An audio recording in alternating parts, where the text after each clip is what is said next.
Good morning class.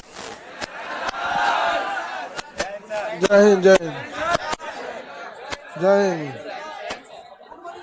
Good morning. Alauddin Khilji पढ़ा रहे थे। गुलाम वंश के बाद कौन सा वंश आया था? खिलजी वंश। संस्थापक जलालुद्दीन फिरोज खिलजी। जलालुद्दीन फिरोज खिलजी। इनकी हत्या इन्हीं के दामाद ने कर दिया, जो उनका भतीजा था। दामाद के साथ साथ क्या था? वो भतीजा था। और क्या कर दिया? हत्या कर दिया और सत्ता संभाल लिया अलाउद्दीन खिलजी। खलीफा को ज्यादा वैल्यू नहीं दिया गया। कौन जी का मान्यता? बिना मान्यता हम शासन करेंगे। अलाउद्दीन खिलजी। हाँ, खिलाफ नहीं लिया था। खलीफा को मान लिया, कहा कि आप खलीफा है, ठीक है, कोई दिक्कत नहीं, लेकिन हम आपसे डिग्री लेने नहीं आएंगे। नहीं माना था ये डिग्री वगैरह का। अलाउद्दीन खिलजी जो था वो सैन्य व्यवस्था में सुधार किया था।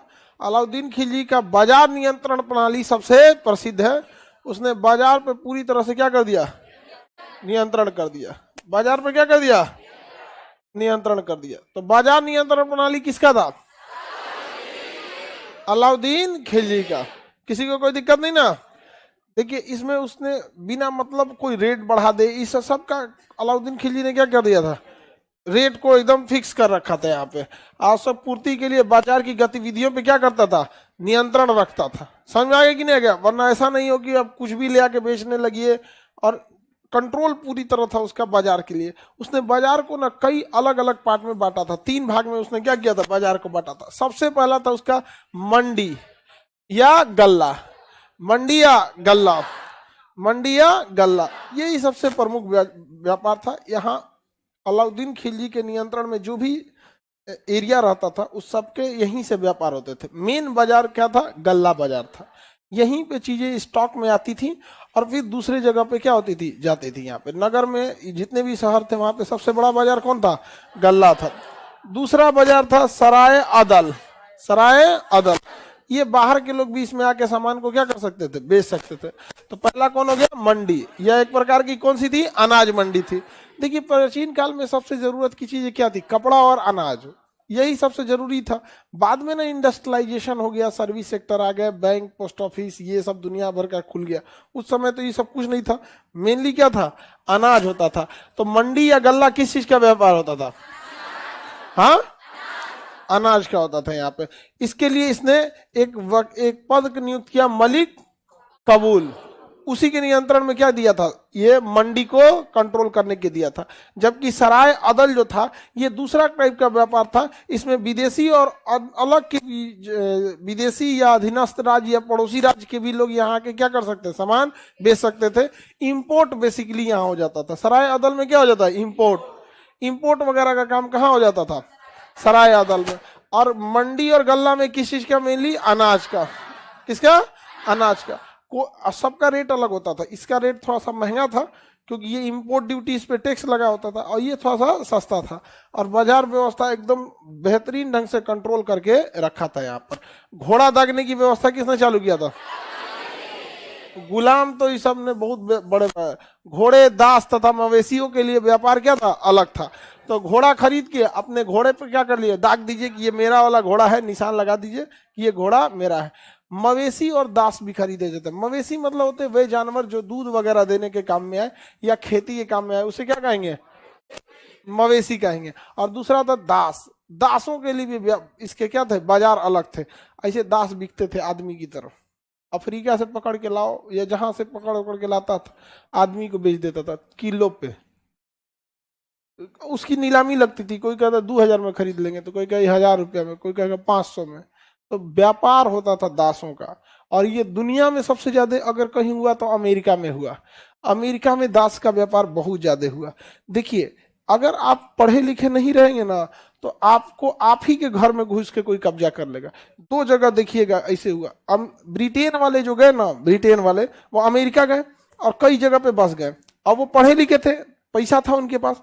जो वहां के मूल निवासी थे ना, मूल निवासी, उनको काले काले थे, मजबूत थे, उनको खरीद लिया। सब पढ़ा लिखा था, सब तो हथियार रखा था, सब पूरी प्लानिंग के साथ करता था सब। इस मोहल्ला में कब्जा करते करते धीरे धीरे धीरे वहीं के लोगों को कब्जा करके दास बना दिया, अपने यहाँ नौकर बना के रख दिया। और दास एक बार खरीद लीजिए, बीच में कभी सैलरी देने की जरूरत नहीं, आप कमान आप खाना दीजिए, नहीं तो भूखले मार दीजिए।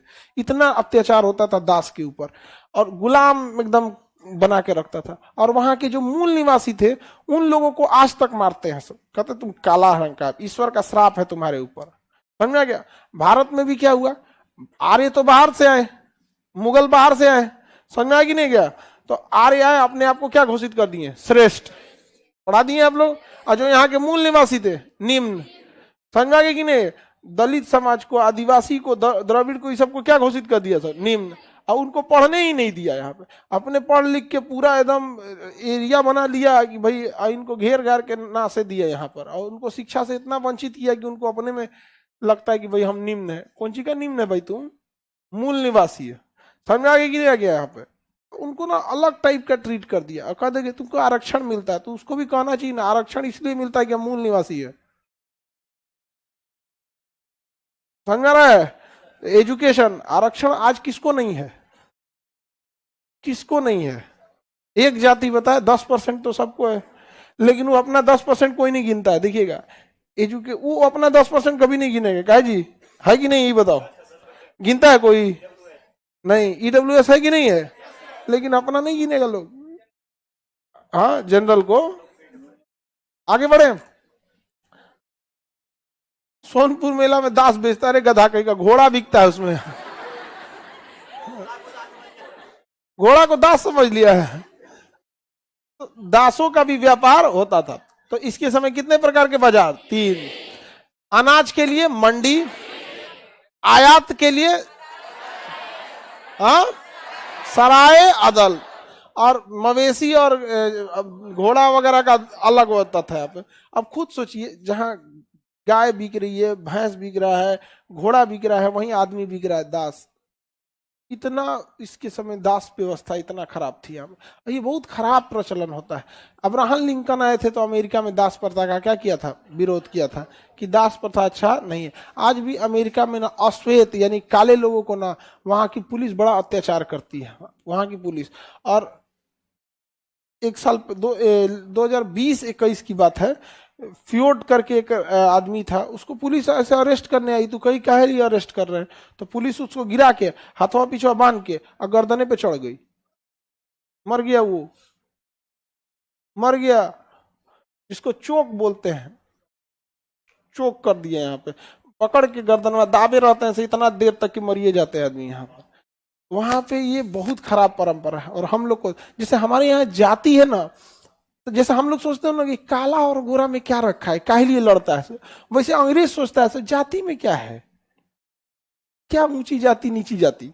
तो भी मेंटेलिटी की बात होती है। समझ में आएगी नहीं? एजुकेशन छीन लीजिएगा ना, काम खत्म हो जाएगा। छोटी जातियों से क्या छीन लिया, एजुकेशन ने छीन लिया, एजुकेशन छीन लिया, उनको समझे में नहीं आया। हम बताते हैं ना कि हम अगर छोटी जाति से रहते तो वही नाम रखते हैं जो बड़ी जाति का है। और क्या, जाति कैसे पता चलता है, नंबर देख के ना, देखते सबसे ज्यादा सम्मान किसको है वही रखते। 500 साल देखिए, हम मानते हैं कि 2 दिन में नहीं बदलता, 500 साल में ऐसा हो जाता ना कि जो ओरिजिनल है ना, ओरिजिनल उसी को लोग शक करते कि डुप्लीकेट है। 1-2 साल में नहीं चेंज होता, लेकिन इतना पक्का क्या हो जाता है, चेंज हो। लेकिन उनको पढ़ने ही नहीं दिया। हिम्मत है तो नहीं लिख दे, समझ आएगी नहीं? क्या आप लोग को भी ज्यादा इधर उधर होगा तो लिख दीजिए, जो मन हो लिख दीजिएगा। नहीं समझे? 1000 ये तुरंत चेंज नहीं होगा, लेकिन 500 साल में इतना ज्यादा चेंज हो जाएगा, पता नहीं चलेगा। भाई कोई बोलेगा ही जात के, अरे भाई ओरिजिनल है कि नहीं है, तो ओरिजिनल आप पिता का देख लो, पिता के नाम में भी वही रहेगा।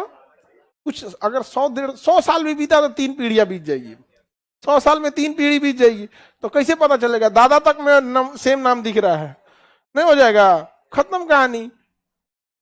लेकिन क्या कहिएगा,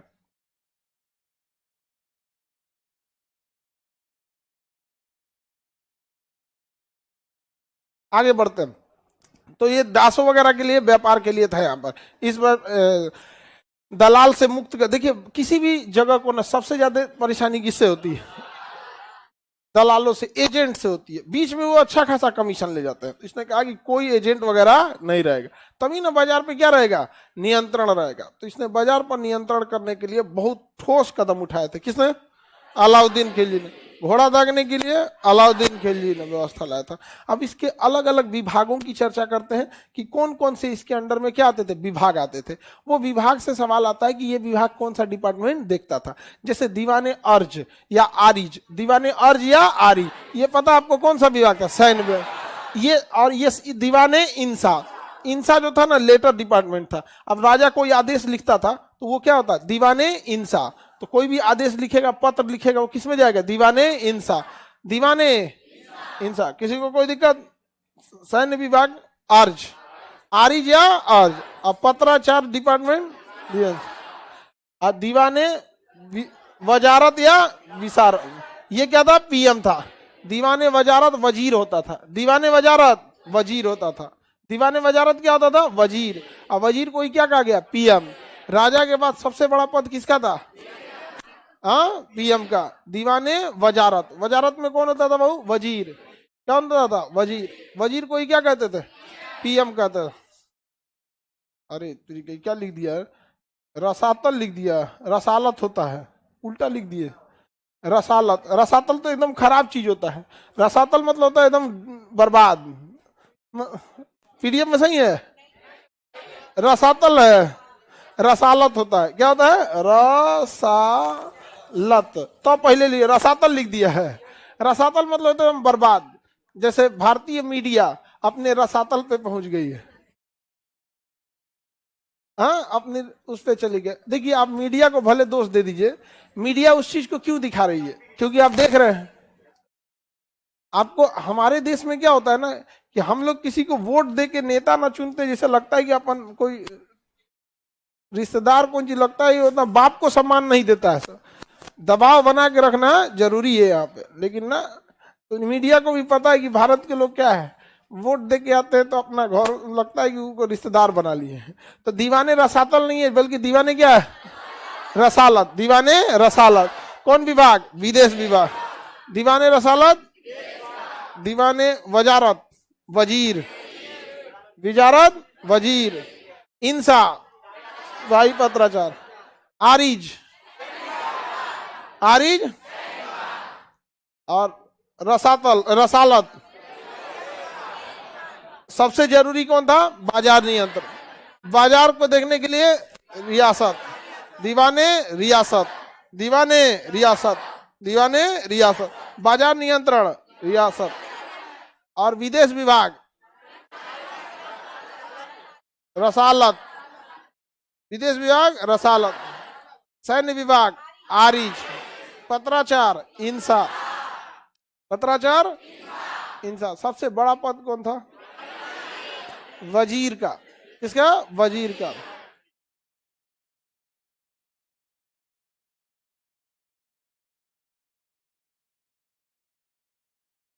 किसी को कोई दिक्कत नहीं ना? चलिए अब आगे बढ़ते हैं। मिनिस्ट्री ऑफ रियासत, हाँ उसी को मिनिस्ट्री बोला जाता है, मिनिस्ट्री ऑफ रियासत। आगे बढ़ जाए ना। ये सब उसका क्या था बाबू? सैन्य विभाग। ये विभाग थे अलग अलग। आरिज क्या था? सैनिक। आरिज सैनिक विभाग थे। किसी को कोई दिक्कत नहीं ना? सैनिक विभाग याद रहेगा। अब इसके हम लोग देख लेते हैं कुछ सैन्य अभियान। किसी भी राजा के लिए उसका किया गया सैन्य अभियान बहुत महत्वपूर्ण होता है कि कितने उसने आक्रमण वगैरह किया है। सैन्य अभियान जरूरी होता है किसी भी राजा के लिए। तो डिपार्टमेंट वगैरह समझ में आ गया कि नहीं आ गया? यहाँ पे बाजार नियंत्रण प्रणाली समझ में आ गया। बाजार को उसने क्या किया? कंट्रोल करके रखा था वहां पे। मूल्य नियंत्रण को उसी के माध्यम से कंट्रोल किया। सैन्य अभियान में देखिएगा तो इसके कई सेनापति थे, जिसमें नुसरत खान, जफर खान, उलूग खान और मलिक काफूर, ये 3-4 सेनापति बहुत प्रमुख थे। लेकिन शुरुआत में उसके ना नुसरत खान सबसे ज्यादा साथ दिया था। तो अलाउद्दीन खिलजी का सर्वाधिक साथ अगर किसी ने दिया तो नुसरत खान। हालांकि दूसरा उसके बाद मलिक काफूर। तो देखिए, अलाउद्दीन खिलजी ने जो उत्तर भारत अभियान किया, कौन सा अभियान? उत्तर भारत, तो नुसरत खान के नेतृत्व में किया। किसके नेतृत्व में? नुसरत खान के नेतृत्व में किया था। यहाँ पे नुसरत खान के नेतृत्व में सबसे पहले इसने गुजरात जीता। क्या जीता? गुजरात। उसके बाद से राजस्थान का रणथंभौर जीता। क्या जीता? रणथंभौर।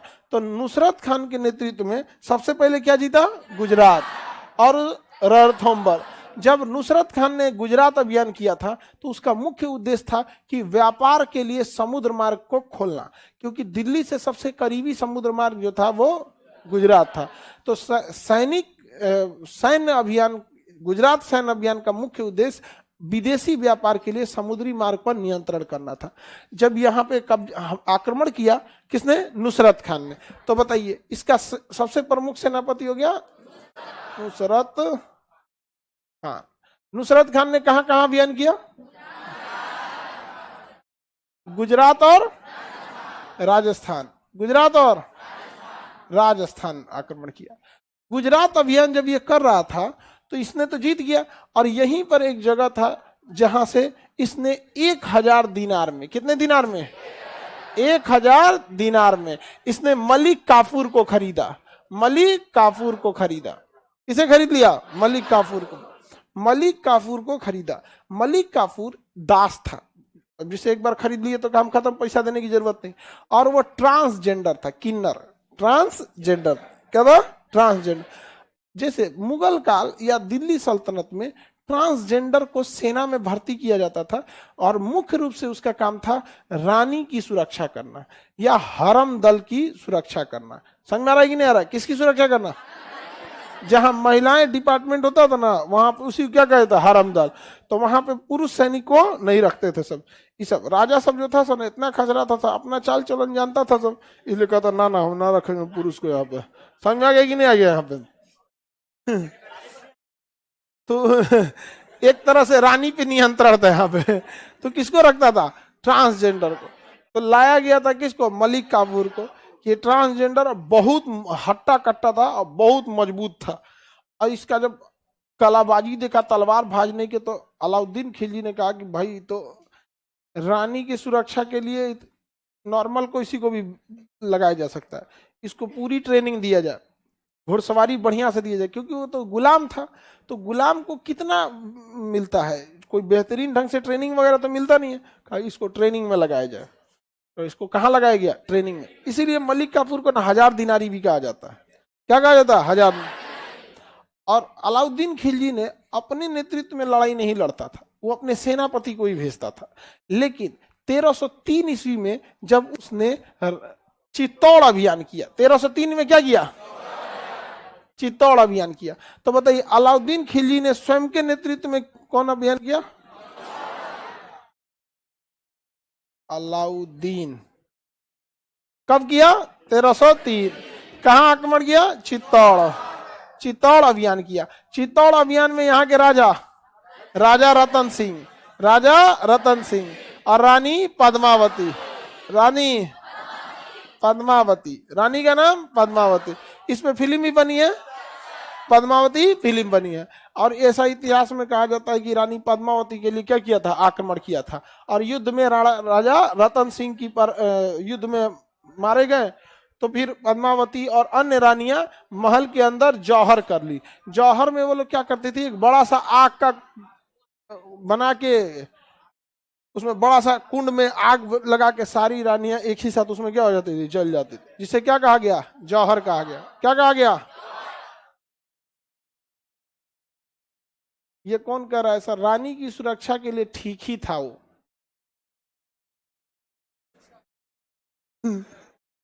कह रहा है कि जो दिमाग लगाया था उन लोगों ने ना रानी की सुरक्षा के लिए, ठीक ही दिमाग लगाया था। हाँ, राजा हो जाकर पहले के समय 8 को 10 को बियाह हो तो करता था सब यहाँ पे। 8-10 को बियाह करके दिमाग पगला ही रहता होगा उन सब का। 8-10 को बियाह में दिमाग छोड़ेगी सब्जी। हाँ, हमको लगता है ना रानी से टॉर्चर हो लड़ाई करता था सब। घरे तो लड़ नहीं पाएगा, कह गए बड़ी दिमाग नोचले 2 दिन से गुस्सा, हमला करो जी कहीं यहाँ पर, और उधर जाके गुस्सा निकालता होगा। हाँ? घर का गुस्सा कहाँ निकालता होगा? बाहर निकालता होगा। इतना बिया करना चाहिए। ये बैल सब यहाँ पे, राजा भी बैले होता था सब यहाँ पे। इतना ये सब कोई थोड़ी है। अच्छा, ये सबको खुद से सोचना चाहिए। ऐसा किसी प्रोग्रामे में मत जाओ जहां ये सब जहां संकट ज्यादा दिखने को मिले, या फिर अगर जाइए रहे हो तो देखबे मत करो, नहीं समझ आया। या फिर 10-15 पूरा अपना वो रख के रहो मैनेजमेंट का तरीका कि भाई पूरा 50-60 आदमी रहे, और कोई नहीं देखिएगा, किसी भी देखिएगा बड़े बड़े प्रधानमंत्री या किसी के पास आप डायरेक्ट जाके नहीं मिल सकते, 10-20 आदमी हमेशा रहेंगे वहां पे, सेक्रेटरी तो ये वो लाल पीला हरा उनको दिमागे नहीं ले जाने देगा। हाँ सर ये ऐसे है, ये ऐसे, हाँ साइन करके निकालो इसको, भगा निकाल इसको, कोई ठीक है तुरंत निकाल दिया जाता है आप। तो जब भी आपको एक बड़े पद पे जाते हैं या एक लेवल पे जब आप लोग भी चल जाएगी, तो ये सब चीज से बचे रहिएगा। कुछ चीजें हैं जिसपे आप फुल स्टॉप मार दीजिए, नहीं भैया इधर जाना ही नहीं है, लेकिन तुम लोग अभी खचरा है लोग। तो अलाउद्दीन खिलजी ने खुद के नेतृत्व में कौन अभियान किया? और उधर ट्रेनिंग दिया जा रहा था किसको?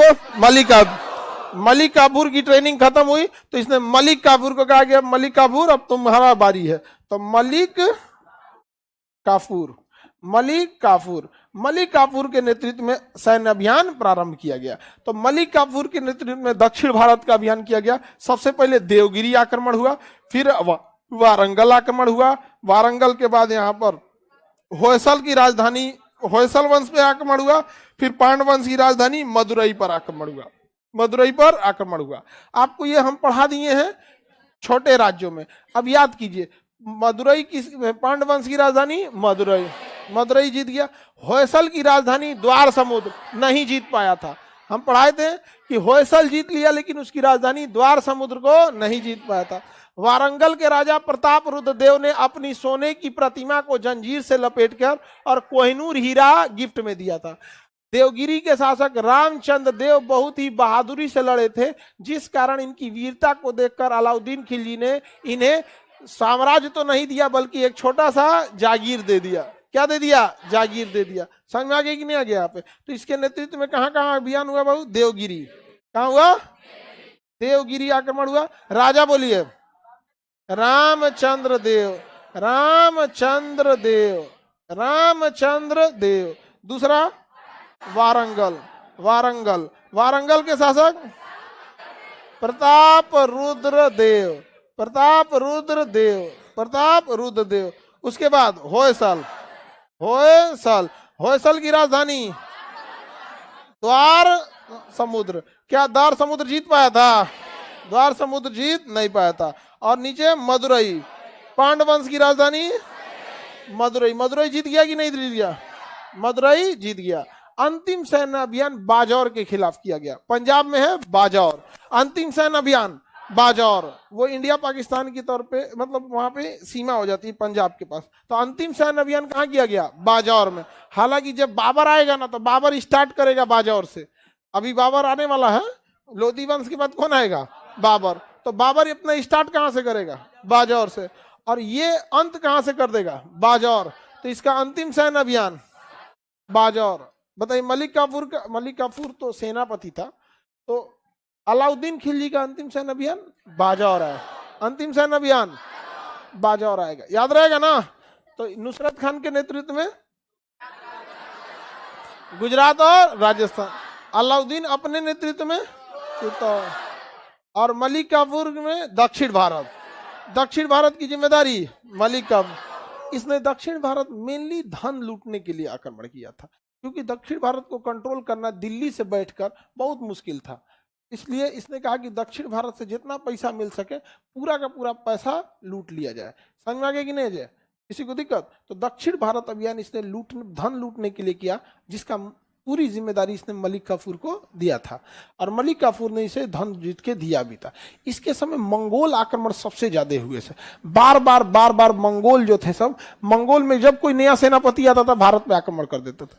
जब कोनो का ट्रांसफर पोस्टिंग हुआ ना तो भारत पे आक्रमण करता था। मंगोलिया पूरा उत्तर भारत में, चीन से लेके अफगानिस्तान ईरान तक क्या फैला हुआ था?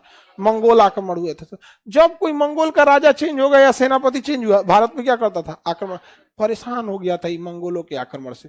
तो सिंधु नदी को दोनों के बीच में बॉर्डर डिसाइड किया गया था। तो अलाउद्दीन खिलजी का जो उस समय का दिल्ली सल्तनत था और मंगोलों के बीच में कौन सी नदी बॉर्डर बनाती थी? सिंधु नदी बॉर्डर बनाती थी। सर्वाधिक मंगोल आक्रमण किसके समय हुए थे? अलाउद्दीन खिलजी। सर्वाधिक मंगोल आक्रमण, किसी को कोई दिक्कत?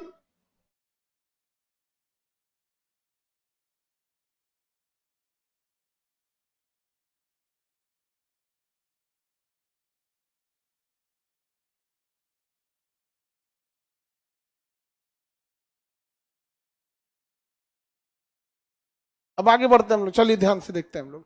सिंधु नदी हो गया, क्या हो गया? बॉर्डर बना दिया सिंधु नदी यहाँ पर। इसके कई सेनापति थे जो प्रमुख सेनापति थे, जैसे आपका उलुग खान हो गए, मलिक काफूर हो गए, नुसरत खान हो गए, जफर खान हो गए। तो ये इसके प्रमुख सेनापति थे। अलाउद्दीन खिलजी अपने सेनापति को बहुत मानता था। क्या करता था? बहुत मानता था। क्योंकि अच्छा, इसके सेनापति भी बहुत वही था, जो जिधर बोलता था तो उधर आक्रमण कर देते थे सब। तो सेनापति भी इसके बहादुरी से लड़े थे सब अलाउद्दीन खिलजी के लिए। तो इसने अपने सेनापति की तुलना पैगंबर मोहम्मद साहब के खलीफा से किया था। जैसे पैगंबर मोहम्मद साहब जब इस दुनिया से चले गए तो उन्होंने अपनी पूरी जिम्मेदारी 4 प्रमुख खलीफा को सौंप के चले गए थे। 4 प्रमुख किसे सौंप के चले गए? खलीफा को। तो अलाउद्दीन खिलजी अपने सेनापति की तुलना पैगंबर मोहम्मद साहब के किसे करता था? खलीफा से। पैगंबर मोहम्मद साहब के खलीफा से करता था। किसी को कोई दिक्कत? और इसका सबसे ज्यादा लड़ाई लड़ने वाला मलिक काफूर था। मलिक काफूर था। हालांकि जो जफर खान था, क्या नाम था? जफर खान। ये इसका आपको सैन्य अभियान ज्यादा देखने को नहीं मिलेगा।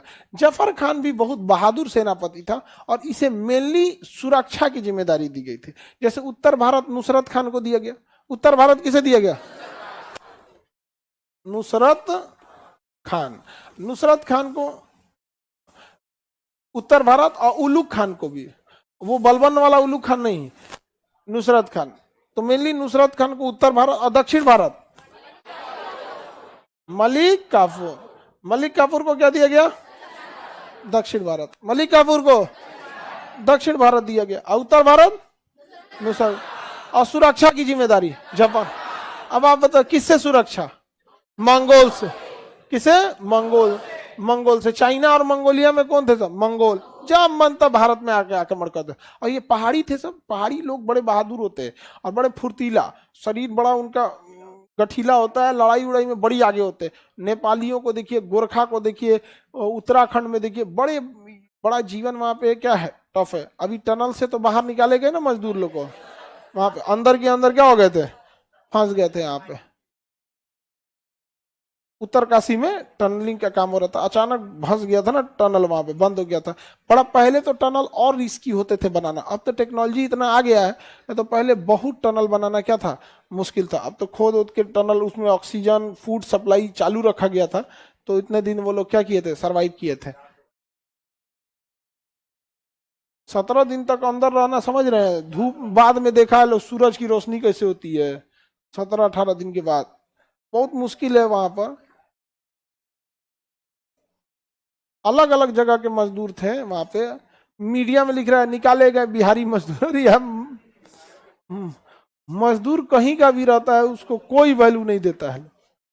आगे बढ़ जाए तो मंगोलों से लड़ते लड़ते मारा गया कौन? जब मंगोलों से लड़ते हुए मारा गया जफर खान। कौन मारा गया? जफर खान। सैन्य अभियान समझ में आ गया? अलाउद्दीन खिलजी का सैन्य अभियान में किसी को कोई दिक्कत?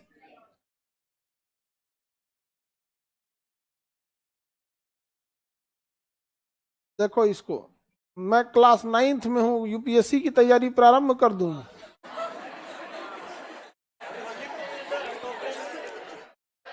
अभी बबनी बाबू है कि बबनी है? बबुआ है। अभी आप लोग पहले इंटर तक ईमानदारी से पढ़िए, साइंस पर ज्यादा फोकस मार दीजिएगा, ठीक है? साइंस पे फोकस करने से क्या है कि आगे जाके साइंस में दिक्कत नहीं होता है। इंटरमीडिएट अच्छा से साइंस कर लिए दिल लगा के, तो फिर आगे कभी साइंस देखने की भी जरूरत नहीं पड़ेगी यहाँ पर। लेकिन आप लोग कहीं और दिल लगा देते हैं, तो फिर वही इंटर में दिक्कत हो जाता है। बहुत खतरनाक टाइम है इंटर। हम लोग के गुरुजी कहते थे कि बाबू तुम लोग इंटर में आ गया, 2 चीज ध्यान रखना। ये 2 साल का कोर्स पोलियो के 2 बूंद की तरह है, इसको ईमानदारी से पढ़ना। वरना अगर पोलियो का 2 बूंद नहीं लिए तो कोई ठीक नहीं है, आगे जाके करियर में पोलियो मार दे। और दूसरा कहते कि ये इंटरमीडिएट है, लोग शॉर्टकट में इसे इंटर कहते हैं, और हकीकत में यह प्रवेश यानी इंटर वाला समझना, इंटर की अब तुम अपने जीवन में प्रवेश करने जा रहे हो, यहीं से डिसाइड होगा योर फ्यूचर, योर करियर। हम लोग को गुरु जी शुरू में डरवा दिए, समझ में आएगी नहीं आ गया यहाँ पे, तो ये सब बच बचा के ना, तुम लोग तो इंटर उंटर हेल के आया है,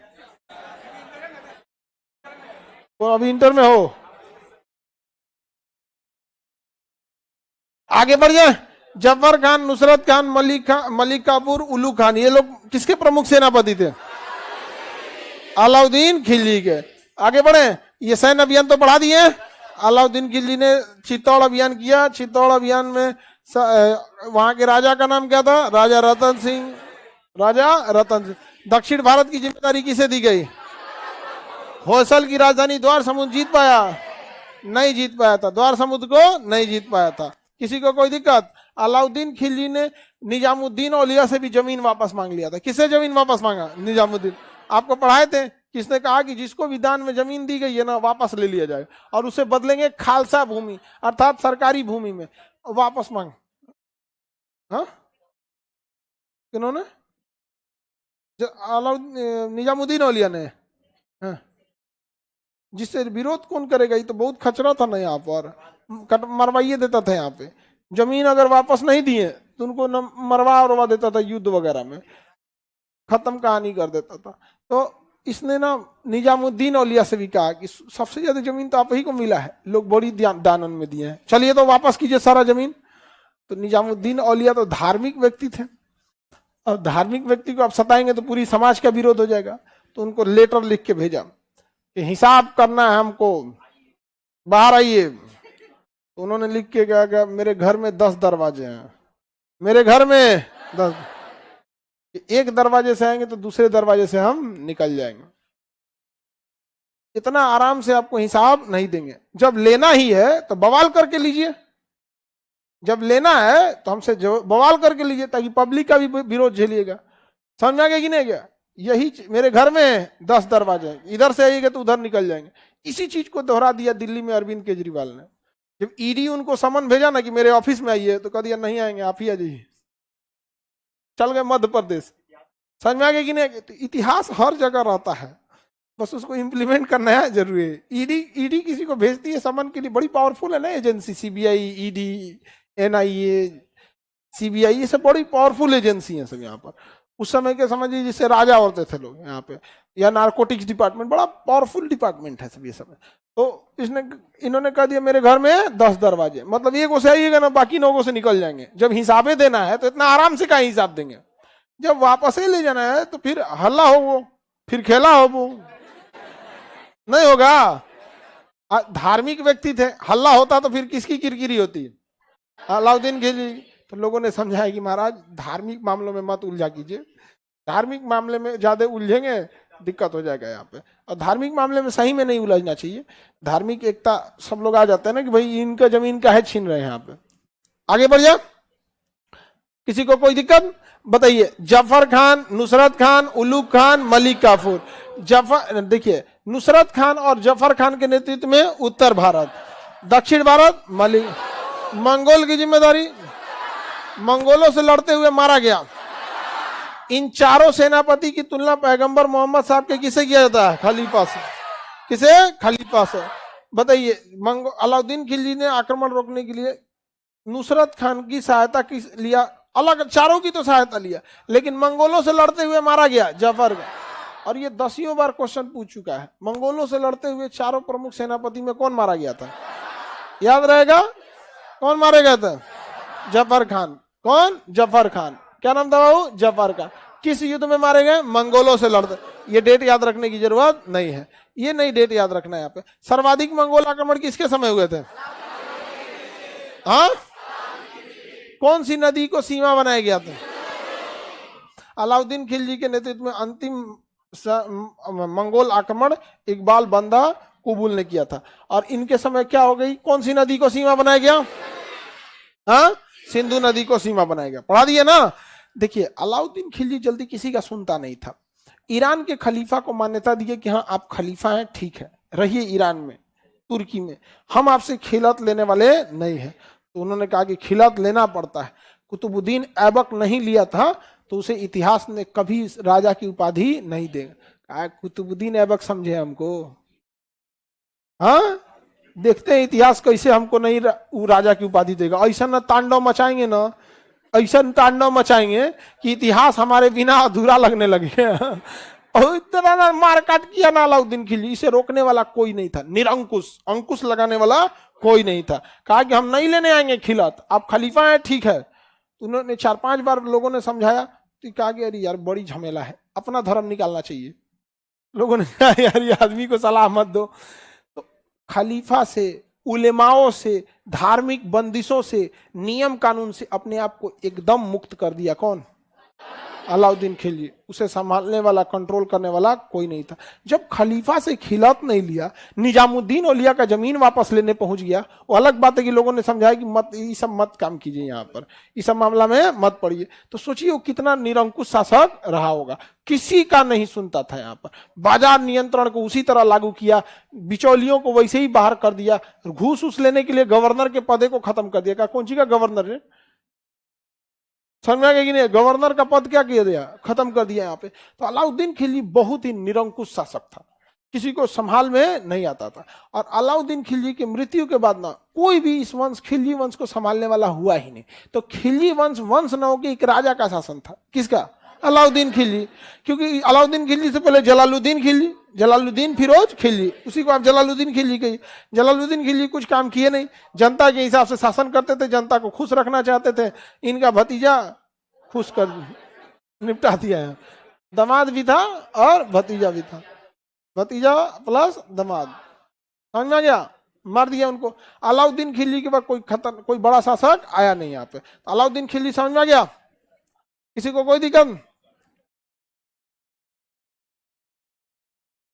सिंधु नदी को समझौता करके बॉर्डर नहीं बनाया था। सिंधु नदी इतनी विशाल नदी थी ना कि उसकी सेना पार करने से पहले इधर से तीर उर लेकर मारने लगता था। तो मंगोलों को भी पता था कि सिंधु नदी है ना, इसको पार करना बड़ा मुश्किल है। तो दोनों के बीच में एक अंडरस्टैंडिंग हो गई कि भाई सिंधु नदी की उधर तुम रहो और सिंधु नदी की इधर हम रहेंगे। अब जैसे पटना पे कोई आक्रमण करेगा, गंगा नदी हेल के आएगा, बीच में पूरा खाली जगह है, हाँ निपटा देगा आदमी बीचे में। आप नहीं निपटा देगा आपको। पानी वाली जहाज के ऊपर बड़का बड़का पत्थर मारता था तो जहाज ही टूट जाता था। तो बहुत दिक्कत हो जाता, पानी में लड़ना बहुत मुश्किल हो जाता है। पानी और रेगिस्तान, जंगल, पहाड़, 4 जगह लड़ना बहुत मुश्किल है। पानी में अगर नहीं लड़ पाएंगे, रेगिस्तान में नहीं लड़ पाएंगे, जंगल में नहीं लड़ पाएंगे और पहाड़ पे कोई भी। देखिए हम लोग नक्सल में क्यों फेल हो जाते हैं?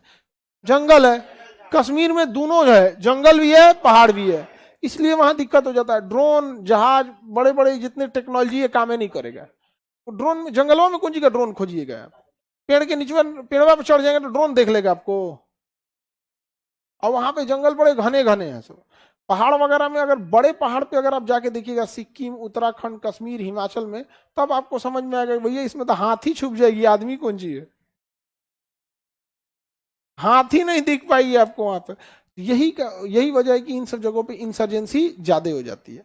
इंसर्जेंसी मतलब आक्रमण, ये सब घुसपैठ वगैरह ज्यादा हो जाता है। तो अलाउद्दीन खिलजी का सैन्य अभियान समझ में आ गया कि नहीं आ गया? अलाउद्दीन खिलजी के बाद कोई योग्य शासक आया नहीं है, कोई योग्य शासक नहीं आया यहाँ पर। इसने शरीयत कानून वगैरह को कोई अभियान नहीं दिया। धन दौलत, दक्षिण भारत में लूटने का जिम्मेदारी दक्षिण क्यों किया गया? धन दौलत लूटने के लिए किया गया था। उलेमाओं के प्रभाव से खुद को क्या रखा था? स्वतंत्र रखा था। क्या रखा था? स्वतंत्र। कहा कि उलमा वगैरह का प्रभाव हमारे ऊपर नहीं चलेगा यहाँ पर। और इसके समय हाजियों ने क्या कर दिया था? विरोध कर दिया था। टैक्स वगैरह क्या कर दिया था? किसी के ऊपर लगा दिया था। समझ में आएगी नहीं आ गया? यहाँ पे सारा चीज बताई दी है आपको। इसके बाद अगला शासक आया कुतुबुद्दीन मुबारक। ये तो बैल था। कुतुबुद्दीन मुबारक सा क्या था? बैल था, उघारे घूमता था। कहा था हम राजा हैं, हमको कपड़ा पहनने के लिए कौन बोलेगा? इसकी पत्नी कभी कहती थी देखिए तो लहंगा कैसा है? कहता बढ़िया है, एक मेरे लिए भी मंगा दो। लहंगा पहन के घूमने लगता था, पूरा बैल था ये। समझ में आ गया कि नहीं आ गया? तो कुतुबुद्दीन मुबारक शाह ऐसा तो राजा हुआ है, शराब पी के उल्टा लाता था यहाँ पे, साड़ी उड़ी पहन के, जहां इसको जोन कपड़ा पहन के आएगा वही पहन लेगा यहाँ पे। कानून छेदा ले गए आप, क्रीम पाउडर पोत के हम कैसे लग रहे हैं। लोगों ने कहा यार ये आदमी है क्या। तो इसका सेनापति जो था ना, एक आदमी को सिखाया, खुसरो खान को, मार दो इसको, मार दो। तो खुसरो खान ने क्या कर दिया, मार दिया उसको। खुसरो खान ने मार दिया। जब खुसरो खान मार दिया तो उसका सेनापति जो था ना, गाजी मलिक, कहा कि देखिए खुसरो खान कितना गलत किया है, राजा पागल है तो क्या मारना चाहिए। तो करो रे, कहा कि ये खुसरो खान गलत है, मारो इसको, मार दिया। यहाँ पे कहा खुसरो खान गया काम से। बताइए राजा को मारा जाता है, अपने चढ़ैले था। गाजी मलिक अपने चढ़ाया था। गाजी मलिक खुसरो खान को कहा कि देखो गलत आदमी है, मारो इसको, मार डालो इसको। कहा सही, जाके मार दिया। उसके पब्लिक में पकड़ के लाया, बताइए राजा को मार दिया, इसकी सजा मौत होनी चाहिए, इसकी सजा मौत होनी चाहिए। मार दिया यहाँ पे। कहा कि आज से गद्दी पे हम बैठेंगे, गाजी मलिक। कौन बैठ गया, गाजी मलिक। तो अगला वंश हो गया गाजी मलिक ने ग्यासुद्दीन तुगलक के नाम से तुगलक वंश की स्थापना कर। समझ में आ गया। डायरेक्ट नहीं मारा था, नहीं तो लोग कहते कि बताइए बकलोल राजा को अच्छा इसे राजा को मार के ठीक है किया है।